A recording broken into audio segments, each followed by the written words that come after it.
எல்லா புகழும் இறைவனுக்கே. ஹாய் ஃப்ரெண்ட்ஸ், எல்லோரும் எப்படி இருக்கீங்க? நல்லா இருக்கீங்களா? இட்லி தோசைக்கு ஏற்ற ஒரு சூப்பரான டேஸ்டியான மதுரை கார சட்னி தாங்க செய்ய போகிறேன். வாங்க எப்படி செய்யலாங்கிறத பார்க்கலாம். இப்போ ஸ்டவ் ஆன் பண்ணி ஒரு பேன் எடுத்துக்கிட்டேங்க. அதில் 2 டேபிள் ஸ்பூன் அளவு எண்ணெய் சேர்த்துக்கிட்டேன்.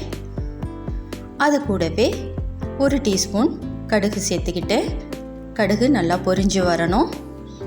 அது கூடவே 1 டீஸ்பூன் கடலைப்பருப்பு சேர்த்துக்கிட்டேன்.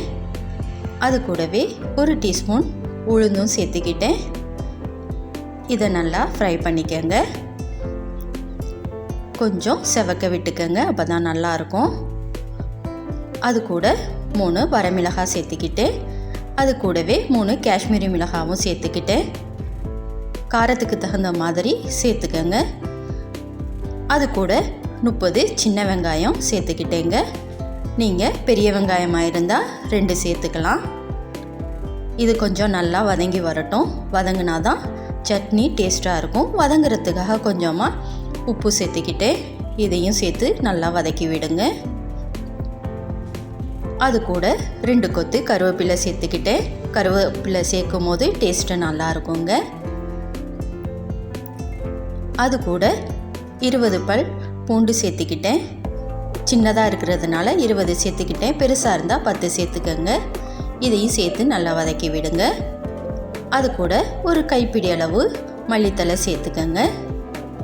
இதையும் சேர்த்து அது கூட வதக்கி விடுங்க. கொஞ்சம் பச்சை வாசனை போகணும். 1 டீஸ்பூன் அளவு பெருங்காயத்தூள் சேர்த்துக்கோங்க. இதையும் சேர்த்து நல்லா வதக்கி விடுங்க. வதங்கினதும் ஆறிவிட்டு அப்படியே ஒரு மிக்ஸி ஜாரில் சேர்த்துக்கோங்க. ஏற்கனவே நம்ம சால்ட்டு சேர்த்துருக்கோம். இப்போ இதுக்கு தேவையான அளவு சால்ட்டு சேர்த்துக்கோங்க. அது கூட கொஞ்சமாக தண்ணியும் சேர்த்து இந்த மாதிரி அரைச்சி விட்டு எடுத்துக்கோங்க.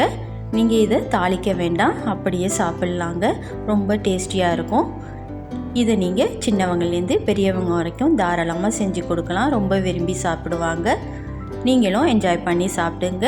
இந்த ரெசிபி உங்களுக்கு பிடிச்சிருந்தால் லைக் பண்ணுங்கள். ஃபேமிலி ஃப்ரெண்ட்ஸுக்கு ஷேர் பண்ணுங்கள். மறக்காமல் சப்ஸ்கிரைப் பண்ணுங்கள்.